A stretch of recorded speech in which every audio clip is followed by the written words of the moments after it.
On August 21, 2013, chemical weapons were used in the Syrian conflict yet again. Western powers, the US and France in particular, didn't hesitate for a moment to take advantage of the tragedy, decrying it as a crime against humanity and using it as a springboard to announce their preparations for military strikes against the Syrian government. Make no mistake, this was a crime against humanity, but the gas was not used by the Syrian government. It was used by the NATO-backed rebels. In this video, we're going to show you definitive evidence to support this claim, and we're going to explain the US and NATO's motive for committing such an atrocity. The leaked documents that we're going to be presenting are available for you to download yourself. You'll find a link in the description to that download, and you'll also find links to the mainstream articles we use in our research. Now, in order to really understand this event, we need to look at it in context. The United States has had Syria and Iran in their crosshairs for a long time. The plans for these wars have been in the works for over a decade. About 10 days after 9/11, I went through the Pentagon and I saw Secretary Rumsfeld and Deputy Secretary Wolfowitz. I went downstairs just to say hello to some of the people on the joint staff who used to work for me, and one of the generals called me in. He said, "Sir, you got to come in. You got to come in and talk to me a second." I said, "Well, you're too busy." He said, "No." He says, "We've made the decision. We're going to war with Iraq." This was on or about the 20th of September. I said, "We're going to war with Iraq. Why?" He said, "I don't know." He said, "I guess they don't know what else to do." So I said, "Well, did they find some information connecting Saddam to Al-Qaeda?" He said, No. He says, "There's nothing new that way. They just made the decision to go to war with Iraq." He said, "I guess it's like we don't know what to do about terrorists, but we've got a good military and we can take down governments." And he said, "I guess if the only tool you have is a hammer, every problem has to look like a nail." So I came back to see him a few weeks later, and by that time we were bombing in Afghanistan. I said, "Are we still going to war with Iraq?" And he said, "Oh, it's worse than that." He said, he reached over on his desk, he picked up a piece of paper, and he said, I just got this down from upstairs," meaning the Secretary of Defense's office today, and he said, "This is a memo that describes how we're going to take out 7 countries in 5 years, starting with Iraq and then Syria, Lebanon, Libya, Somalia, Sudan, and finishing off Iran." The US government doesn't like to present its wars as empire building. They prefer to paint themselves as defenders of democracy and human rights. To accomplish this little public relations sleight of hand, they've proven time and time again that they're willing to flat out make stuff up, and they're willing to kill thousands of people to advance their political objectives. We saw a blatant example of this in the Iraq War, where they tried accusing Saddam of still harboring the chemical weapons that the US had provided him in his war against Iran. Even back in the 80s, the US was trying to take out the Iranians. They didn't like the fact that their puppet, the Shah, had been ousted in 1979. And as Wesley Clark pointed out, the end game is still Iran.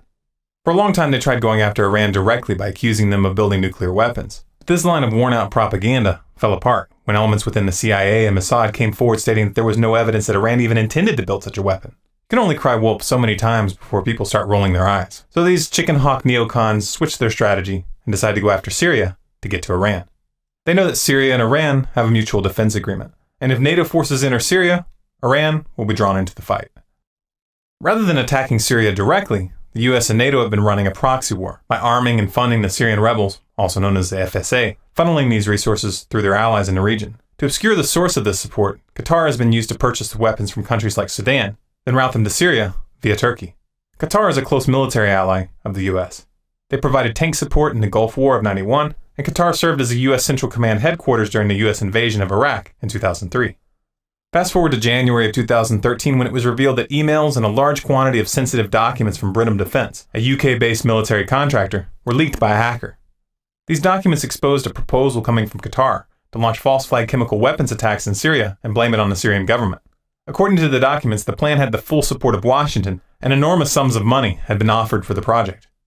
The person sending these emails was David Goulding, the managing director of Britam. The addressee was Philip Doughty, dynamic director and founder of Britam Defence.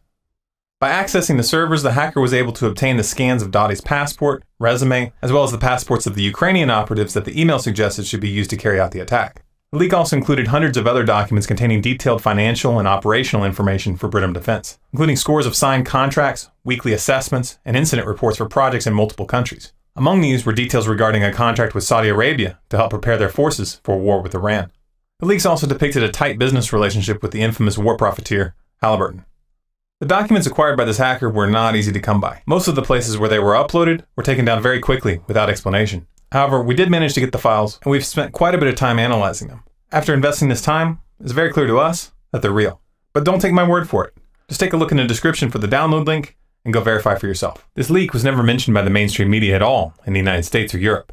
And there was no investigation whatsoever, even though what was being discussed here was clearly plans to commit a war crime. 3 months passed, and on March 19th, sarin gas was used in Syria near Aleppo. Israel and the US promptly blamed the Syrian government for the attacks, even though many of those who were killed were Syrian government soldiers.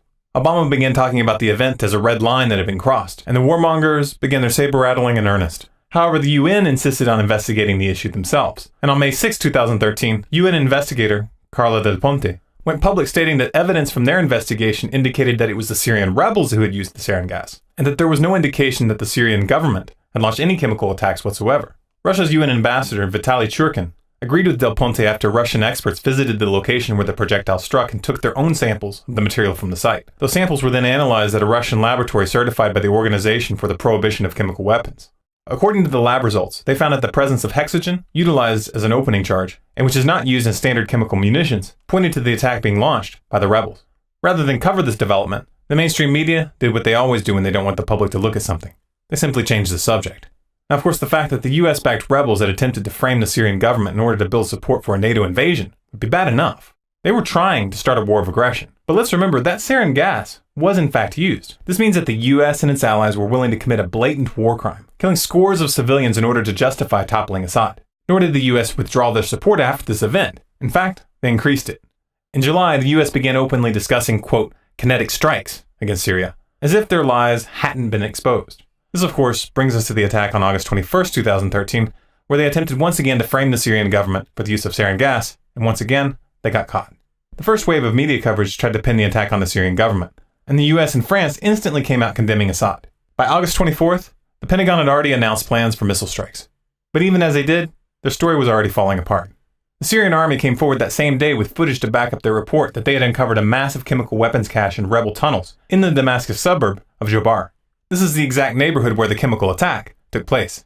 The Syrian government's version of events is backed up by several key bits of evidence. 1. On May 31st, 2013, security forces in Turkey found a 2-kilogram cylinder filled with sarin gas after searching the homes of Syrian militants. 2. On July 7th, the Syrian army went public about a chemical lab that they had found belonging to the rebels in the city of Banias. And 3. We already have these documents clearly showing that the US was backing a plan to frame the Syrian government with chemical weapons. All of this clearly shows that the rebels had the means and the intent. However, the most obvious variable in this equation is motive. The only parties that benefit from launching this attack are the Syrian rebels, the US, and its NATO allies. The Syrian government knows full well that the US and NATO have been looking for any excuse to invade. The last thing that they want to do is hand them that excuse. The rebels, on the other hand, have already been caught committing brutal atrocities, and they've already been caught creating fake video of civilian casualties. The clip you're watching right now is one of the most famous examples. This chemical attack, launched on August 21st, fits with their previous pattern. The rebels further exposed their hand when 2 days after the attack, they released a video statement vowing to strike back with any and all means. They claimed to have access to chemical weapons, and they stated that they now intended to use them in the conflict with zero reservations from this point forward. Essentially, they're using their own crime as a pretext to openly start using chemical weapons in combat. The stakes in this cover-up are high. Russia and China have both openly sided with Syria and Iran, and Russia has warned that thermonuclear war could result if the US continues down this path. That's an outcome that's too horrific to even contemplate. However, even if that worst-case scenario is averted, this is still a matter of life and death for the Syrian and Iranian people. If the US invades, a lot of civilians are going to die. Their situation is not going to be improved by the US attacking, any more than it was in Iraq or any of the other countries that we've toppled. We have to do everything in our power to stop this. Please help us get this information out to everyone, especially those in the military. Share this to Facebook, to Twitter, post it on your website. Download those documents, put them on disk with this video, and hand them out on the streets. If you're in the military and you find this video, please send it to your commanding officer and to everyone that you trust in your unit. If you're afraid of being punished, then find a way to send it anonymously. Hundreds of people were killed in these attacks, many of them children, and the US government was behind it. If you're a parent, imagine what it would feel like if it were your son or your daughter who had been slaughtered to forward the political objectives of these psychopaths. Think about it long and hard, because these things have a way of coming home to roost. For more videos like this, subscribe to Storm Clouds Gathering on YouTube. For updates, bonus content, and to influence future videos, follow us on Facebook at facebook.com/stormcloudsgathering. Our Twitter handle is Collapse Updates, and our website is stormcloudsgathering.com.